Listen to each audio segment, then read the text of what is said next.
नमस्कार and welcome to lime institute of export and import. आज के इस वीडियो में हम बात करने वाले हैं एयरवे बिल के बारे में। एयरवे बिल क्या होता है और क्या पर्पस होता है एयरवे बिल में, और क्यों एक एक्सपोर्टर को एयरवे बिल के बारे में जानना ज़रूरी है। इन्हीं सारी टॉपिक्स के ऊपर हम बात करने वाले हैं इसी वीडियो में। सो इस वीडियो को पूरा ज़रूर देखिएगा। इस चैनल को सब्सक्राइब नहीं किया तो अभी ही सब्सक्राइब कर लीजिए और वो बेल आइकन को भी क्लिक कर दें। तो आइए इस वीडियो को शुरू करते हैं। सो पहले जान लेते हैं एयरवे बिल क्या है। एक एयरवे बिल या AWB एक प्रकार का लदान दस्तावेज है जो शिपमेंट के बारे में महत्वपूर्ण विवरण प्रदान करता है। एयरवे बिल अंतर्राष्ट्रीय एयर कुरियर सेवाओं द्वारा भेजे गए सामान के साथ होता है। शिपमेंट प्रक्रिया के दौरान इसमें शामिल प्रत्येक पक्ष को इस बिल की एक प्रति प्रदान की जाती है ताकि वे शिपमेंट का दस्तावेजीकरण और ट्रैकिंग कर सके।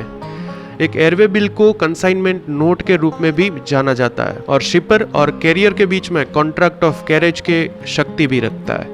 एयरवे बिल पर दोनों पक्षों द्वारा हस्ताक्षर किए जाने के बाद यह कानून द्वारा प्रवर्तनीय हो जाता है। एक एयरवे बिल और बिल ऑफ लैंडिंग के बीच में महत्वपूर्ण यह अंतर जो है वो ये है कि एयरवे बिल को नॉन नेगोशिएबल फॉर्म में इशू किया जाता है, इसलिए यह निर्दिष्ट नहीं करता है कि कार्गो किस उड़ान पर होगा या यह अपने गंतव्य तक कब पहुंचेगा।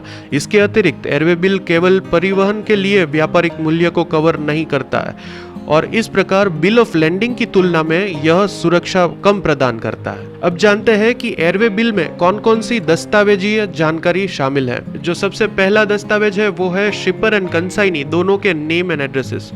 दूसरी चीज है ओरिजिन एंड डेस्टिनेशन दोनों के लिए 3 अक्षर वाला हवाई अड्डा कोड यानी कि एयरपोर्ट कोड। शिपमेंट की वैल्यू, वस्तुओं और पैकेजिंग में प्रयुक्त मात्रा, वजन, डायमेंशंस और मटेरियल्स सहित वस्तुओं की कंप्लीट डिटेल्स। हैंडलिंग के संबंध में कोई विशेष निर्देश अगर हो तो वो भी यहाँ पे शामिल हो जाता है। फॉर एग्जाम्पल, अगर आप कोई कांच की चीज एक्सपोर्ट कर रहे हो तो कांच की चीजों में आपको हैंडल विद केयर का जो नोटिस है वो यहीं पे आपको मेंशन करना होगा। अब जानते हैं एयरवे बिल का उद्देश्य क्या होता है। तो एयरवे बिल के उद्देश्य जो है वो निम्नलिखित कार्य करते हैं। शिपर में कंसाइनमेंट ऑफ गुड्स की पावती देता है। इसी के अलावा ये कॉन्ट्रैक्ट ऑफ कैरेज भी प्रोवाइड करता है, यानी कि कैरेज के लिए एक कंप्लीट कॉन्ट्रैक्ट जो है उसका भी एक एविडेंस कह सकते हैं। माल को गंतव्य तक ले जाने के लिए शिपर और एयरलाइंस के बीच में हुआ कॉन्ट्रैक्ट भी इसमें शामिल है। एक फ्रेट बिल के रूप में इसमें सभी डिटेल्स शामिल है। शिपमेंट को संभालने, भेजने और विवरित करने में वाहक के कर्मचारियों को निर्देशों का एक कंप्लीट दस्तावेज। एक सीमा शुल्क घोषणा। एयरवे बिल जो है वो एयरवेज कंपनी द्वारा जारी और हस्ताक्षरित किया जाता है। वे खरीदारों या खरीदारों के बैंकरों के नाम पर बनाए जाते हैं। एयरवे बिल EVM जारी करने की तारीख को शिपमेंट की तारीख भी मान सकते हैं। तो ये थी एयरवे बिल के बारे में कंप्लीट डिटेल्स।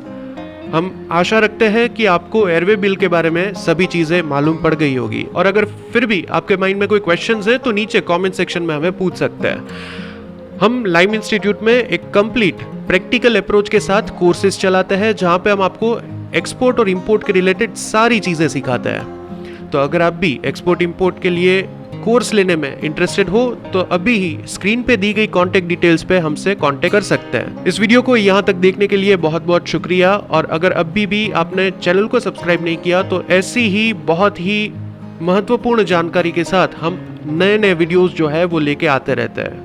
तो इसीलिए इस चैनल को सब्सक्राइब करें, वो बेल आइकन को भी क्लिक कर दें। सो आज के लिए इस वीडियो में बस इतना ही।